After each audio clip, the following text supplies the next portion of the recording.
Hey guys, as always, thanks for stopping by. So Dan Crenshaw is gathering a 2A army in Texas, sort of. Let's talk about that. Today's episode is brought to you by the Mark 47. I took mine out to the farm on Sunday. Would you just look at that? Seriously, I love this gun. It's half AK, half AR, 7.62 on an AR platform, sort of.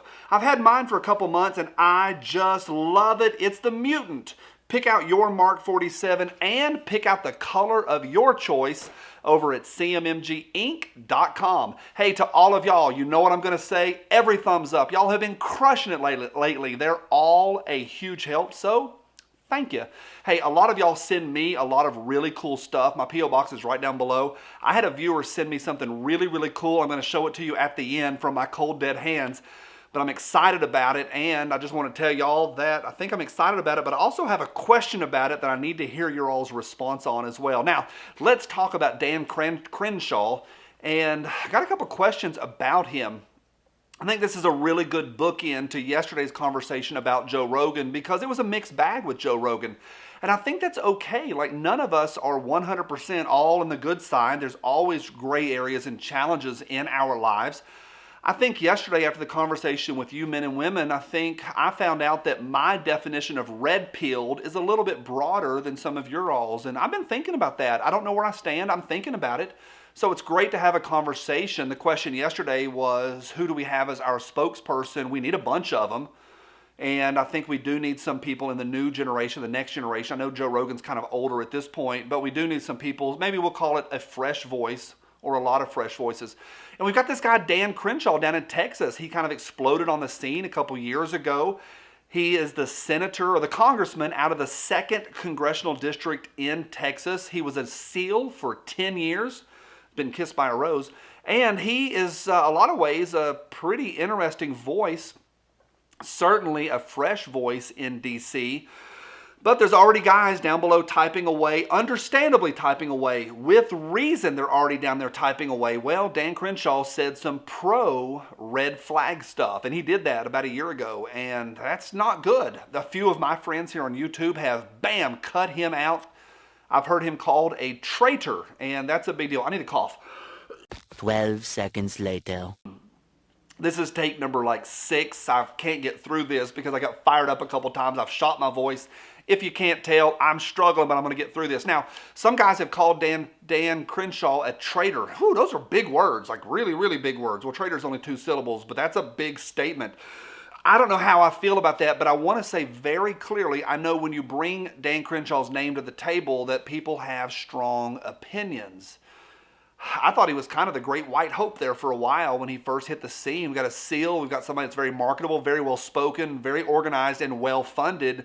Great to have him in D.C., and then he came out and said some red flag stuff that I really disagree with. Again, everybody is a mixed bag. There are gray areas in all of our beliefs. But is that one? That's a great question. That's my big question for today. With that one, what he said about the red flag, do we cut him out and say he is off our list? He is now an enemy of freedom. That's a challenge. Now, what happened is recently he has gathered together a group of people. He's now advertising with them, well organized, well funded, all in Texas, trying to fight back what's been going on. Those of y'all that live under a rock there, Patrick Starfish, Bloomberg stepped in a few years ago to Virginia, a lot of money, well organized, well funded, and has flipped the state legislature in Virginia big time. Y'all have all watched what's going on there.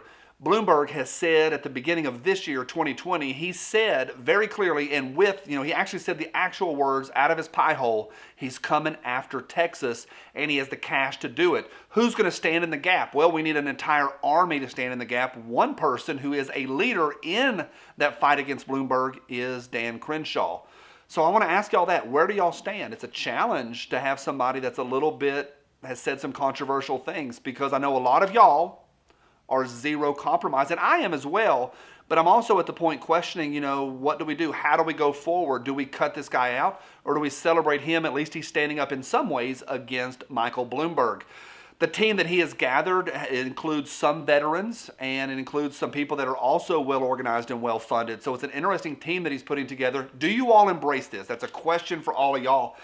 I see it as a solid team. I really do. And I think coming on the back end of what we talked about yesterday, with Joe Rogan, who speaks for us, and that is a challenge. Had some guy say, nobody speaks for me. I'm an American. The Constitution speaks for me. Well, that's a nice thing to say, that the Constitution speaks for me.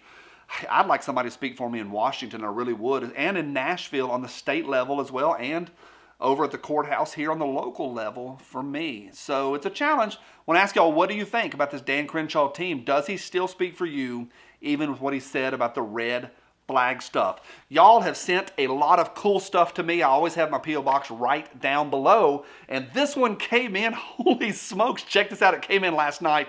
It is absolutely gorgeous. I think it'll be blurry if I put it way up there, but it is gorgeous. Hand forged by ODINS Own Bladeworks over in South Carolina, and he's a viewer, and he said, hey man, can I make you a knife? I said, yes, you can make me a knife. Feels great. Really excited about this. Question for y'all. I could just ask the bladesmith, but I want to ask y'all, he put something called blade butter on it to protect the blade in shipping. How do I get this stuff off of there? It's a bunch of stuff on there. It smells weird, but the blade is gorgeous. Pretty excited about this one. So I'd love to hear what y'all have to say about cleaning this thing up, or I could just ask the guy that forged it. Regardless, a big thank you to ODINS Own. I'll put a link to ODINS Own right down below. To anybody that's against us, our freedom, or using any sort of tools to protect ourselves, or open letters with style from my cold, dead hands. Bye.